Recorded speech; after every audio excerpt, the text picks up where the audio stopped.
Good morning. I have many researches, but this time before I deliver you my research, I have one information. کبھی آپ نے اس بات پر غور کیا ہے ہندوازم میں ہندی لینگویج میں لفظ طلاق کیوں نہیں ہے؟ یہ بڑا گہرا سوال ہے۔ ہندی لینگویج میں ہندو کلچر میں لفظ طلاق ہے ہی نہیں، بالکل تصور ہی نہیں ہے۔ تو اس چیز کو سوچئے گا، سوال تلاش کیجئے گا، ٹھیک ہے؟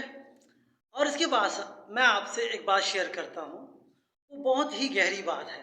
کبھی آپ اس چیز کو غور سے دیکھیے گا، غور سے سمجھیے گا کہ محمد رسول اللہ نے جب نبینا فاطمہ الزہرا کی والدہ پیغمبر مسنجر نبینا خدیجہ الکبریٰ سے شادی کی، لانگ ٹرم میرج کی، جتنی دیر محمد رسول اللہ کی فرسٹ میرج رہی تو اس دوران محمد رسول اللہ نے دوسری کوئی کسی اور عورت کے ساتھ تعلق نہیں بنایا۔ یہ بڑا گہرا سوال ہے اور بڑی گہری انفارمیشن ہے۔ تو اس بات کو سمجھیے، بہت ہی اچھی طرح سمجھیے۔ جب نبینا خدیجہ الکبریٰ کی زندگی مکمل ہوئی، اس کے بعد محمد رسول اللہ نے دوسری عورتوں کے ساتھ تعلق بنایا۔ ٹھیک ہو گیا؟ اب یہاں پر میں مزید انفارمیشن، مزید نالج آپ کو قرآن سے بتاتا ہوں۔ قرآن پاک میں اور اسلام میں دوسری شادی، تیسری شادی، چوتھی شادی نہیں ہے، لانگ ٹرم میرج نہیں ہے، دوسری، تیسری، چوتھی۔ ایک شادی کے بعد اگر آپ کوئی دوسری کرتے ہو، وہ او ما ملکت تصور ہوتی ہے۔ اس بات کو قرآن نے واضح کیا ہے، ٹھیک ہے؟ اسلام میں دوسری، تیسری، لانگ ٹرم میرج کا کوئی تصور نہیں ہے۔ لانگ ٹرم میرج ایک ہی آپ کر سکتے ہیں، جس کو خود رب العزت نے اللہ تعدلوا فواحدہ کا حکم کیا اور کہا کہ اس سے اضافی اگر آپ نے اپنی حاجت پوری کرنی ہے، وہ کس سے کرنی ہے؟ او ما ملکت ایمانکم سے۔ تو اس چیز سے سمجھیے بہت زیادہ اچھے طریقے سے کہ شارٹ ٹرم میرج کی اجازت ہے، لانگ ٹرم میرج آپ ایک ہی کر سکتے ہیں، جسے آپ شادی کہتے ہیں، اور آپ مستقل اس سے اپنے بچے حاصل کرتے ہیں۔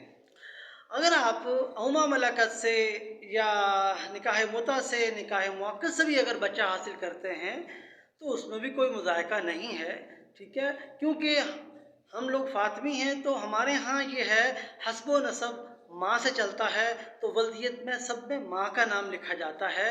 تو اس لیے اس بات کو بغور سمجھ لینا چاہیے کہ جو لوگ لانگ ٹرم میرج دوسری، تیسری، چوتھی کی باتیں کرتے ہیں، وہ اس آیت کا غلط ترجمہ کرتے ہیں، جبکہ اس آیت کا وہاں پر بیان ہو رہا ہے یتیم بچیوں کے مال کی، کہ یتیم بچیاں بہت چھوٹی عمر میں ان کی شادیاں کر کے ان کے مال کو دوسرے کے حوالے کر دیا جاتا تھا۔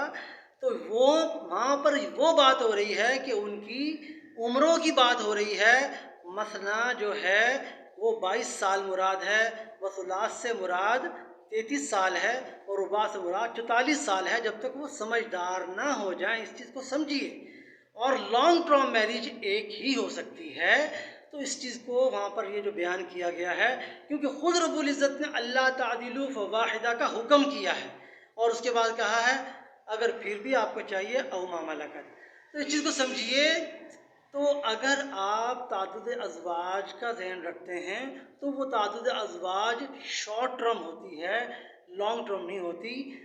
لانگ ٹرم آپ ایک ہی میرج کر سکتے ہیں، اور شارٹ ٹرم آپ جتنی مرضی کر سکتے ہیں، اس میں کوئی خاص حد نہیں ہے، کیونکہ آپ نے وقتی ٹائم پرچیز کرنا ہوتا ہے، کسی نے 1 سال کے لیے، کسی نے 5 سال کے لیے، کسی نے 1 گھنٹے کے لیے، کسی نے 1 ہفتے کے لیے۔